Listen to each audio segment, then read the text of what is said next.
आज हम सिर्फ एक फाइट को नहीं बल्कि एक साइकोलॉजिकल मास्टरपीस को डिकंस्ट्रक्ट करने वाले हैं।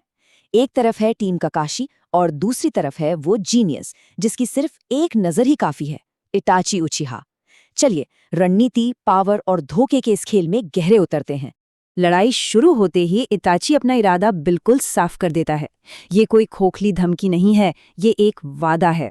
इसी एक लाइन से ये तय हो जाता है कि ये कोई मामूली फाइट नहीं होने वाली, दाव पर सबकी जान लगी है। तो इताची का सबसे खतरनाक हथियार क्या है? तलवार? नहीं, उसका सबसे बड़ा हथियार है गेंजुत्सु। मतलब ये कोई फिजिकल अटैक नहीं है, ये सीधा दिमाग पर हमला है। ये आपकी रियलिटी को ही मोड़ देता है, आपको वो दिखाता है जो है ही नहीं। तो लड़ाई असल दुनिया में कम और दिमाग के अंदर ज्यादा लड़ी जाती है। और यही से असली प्रॉब्लम शुरू होती है।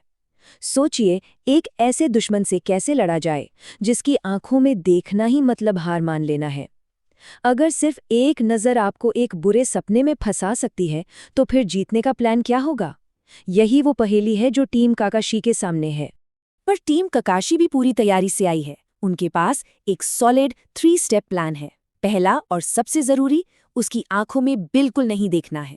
दूसरा, उसकी बॉडी और पैरों की मूवमेंट से उसके अगले मूव का अंदाजा लगाना। और तीसरा, एक पार्टनर की मदद से पीछे सरप्राइज अटैक करना। सुनने में तो काफी अच्छा प्लान लगता है ना? पर क्या ये इटाची जैसे जीनियस के खिलाफ काम करेगा? लेकिन काकाशी को पता है कि ये कोई मामूली शारिंगान नहीं है। इताची के पास है मांगेक्यो शारिंगान, इसका एक कहीं ज्यादा पावरफुल और खतरनाक वर्जन। और सबसे डरावनी बात, बाहर की दुनिया में जो कुछ सेकंड्स में होता है, विक्टिम के दिमाग में वो कई दिनों की टॉर्चर की तरह महसूस हो सकता है। और ये कितना खतरनाक है, इसका सबूत काकाशी का अपना एक्सपीरियंस है। अपनी पिछली फाइट में वो 3 दिनों तक, पूरे 3 दिन तक इटाची के गेंजुत्सु में मेंटली टॉर्चर हुए थे, जबकि असल दुनिया में सिर्फ कुछ पल ही बीते थे। ये एक ऐसी हकीकत है जिसे वो दोबारा नहीं झेलना चाहते। और टीम का सारा प्लान एक झटके में फेल हो जाता है। इताची को अपनी आंखों की जरूरत भी नहीं पड़ती, वो बस अपनी एक उंगली उठाता है और बूम, नारुतो गेंजुत्सु में फंस जाता है बिना आंखों में देखे। बस यही पल दिखा देता है कि इताची की स्किल किसी भी प्लान से कहीं आगे है।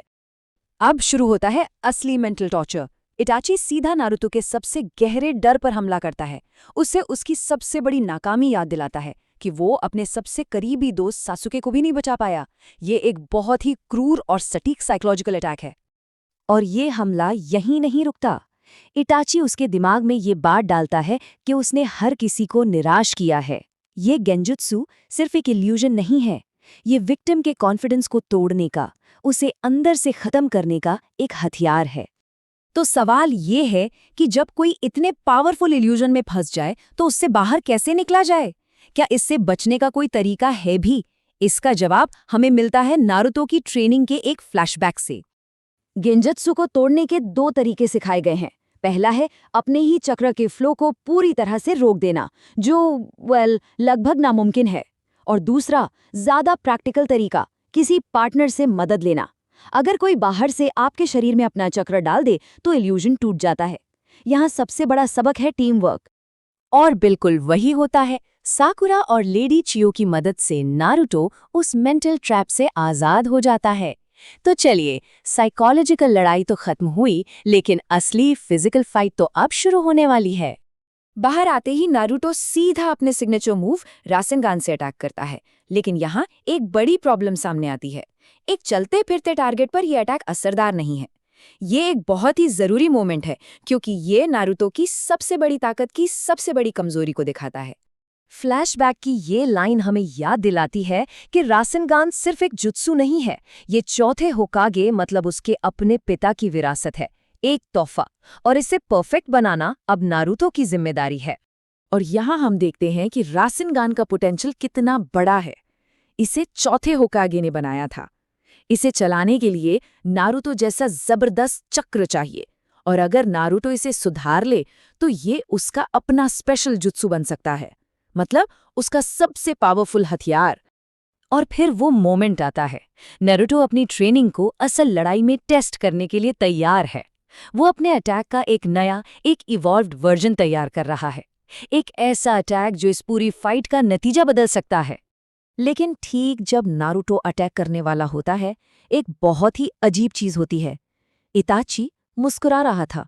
पर क्यों? कोई हारने से ठीक पहले क्यों मुस्कुराएगा? उसकी मुस्कुराहट का क्या मतलब हो सकता है? यहीं पर कुछ तो गड़बड़ लगती है। और फिर आता है फाइनल शॉकिंग खुलासा। वो इटाची जिससे टीम ककाशी अपनी जान पर खेलकर लड़ रही थी, वो असली था ही नहीं। वो तो बस एक सब्स्टिट्यूट बॉडी थी जिसे यूरा नाम का एक शिनोबी दूर से कंट्रोल कर रहा था। पूरी की पूरी लड़ाई एक धोखा थी। और ये हमें एक बहुत ही बड़े और परेशान करने वाले सवाल के साथ छोड़ जाता है। अगर ये सब सिर्फ ध्यान भटकाने के लिए था, सिर्फ टाइम पास करने के लिए, तो फिर असली इताची कहाँ है? और वो क्या प्लान कर रहा है? इसका मतलब असली खतरा तो अभी आने वाला है।